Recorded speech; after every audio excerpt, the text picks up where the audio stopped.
வணக்கம் நண்பர்களே. இந்த வீடியோ பதிவின் மூலமாக உங்களை சந்திப்பதில் பெரும் மகிழ்ச்சி அடைகின்றேன். I am doctor P Ashokkumar, professor of English, Poompuhar college, Mayiladuthurai. இந்த ஒரு பதிவு மூலமாக உங்களுக்கு நான் சொல்ல விரும்புவது போட்டித் தேர்வுகளில் ஆங்கிலத்தினுடைய பங்கு. பொதுவாக இன்றைக்கு நிறைய மாணவிகள் பல கல்லூரிகளில் இருந்து பல்கலைக்கழகத்திலிருந்து பட்டங்களை பெற்று வந்து கொண்டிருக்கிறார்கள் தங்களுடைய வாழ்க்கையை துவங்குவதற்காக. அப்படி பார்க்கின்ற பொழுது அவர்களுக்கு ஏதாவது ஒரு வேலை வாய்ப்பு தேவைப்படுகிறது. அந்த வேலை வாய்ப்பை பெறுவதற்கு அவர்கள் ஏதாவது ஒரு போட்டித் தேர்வை தேர்ந்தெடுத்து அதை தன்னை முன்னிலைப்படுத்தி முயற்சி செய்து கொண்டு அந்த தேர்வில் வெற்றி பெற வேண்டும்.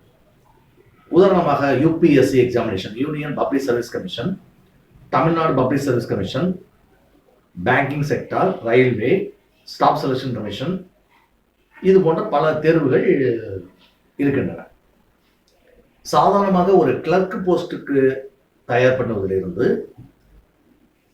ஒரு மாவட்டத்தையே ஆட்சி செய்கின்ற ஒரு ஐஏஎஸ் பதவிக்கும் போட்டித் தேர்வுகள் இருக்கின்றன.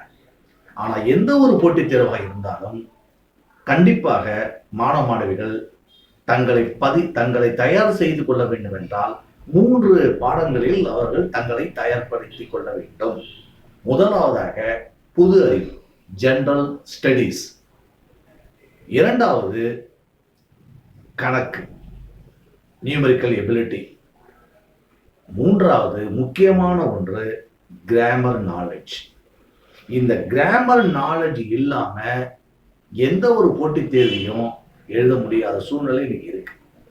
அதற்கு அடிப்படையாக கிராமர் நாலேஜை இம்ப்ரூவ் பண்ணிக்கிட்டு அந்த கட்டாயமாக சொல்லப்படுகின்ற அந்த இங்கிலீஷ் பேப்பரை நீங்க எழுதுனீங்கன்னா வாழ்க்கைகள் வெற்றி பெறலாம்.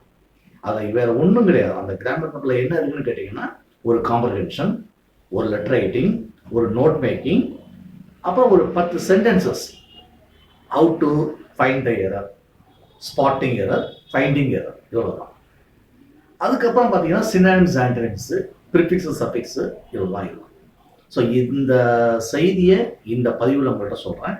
என்னோட அடுத்த பதிவில் கிராமரில் எந்த பார்ட்டை எப்படி எழுதணும் படிக்கணும்னு சொல்கிறேன். நன்றி.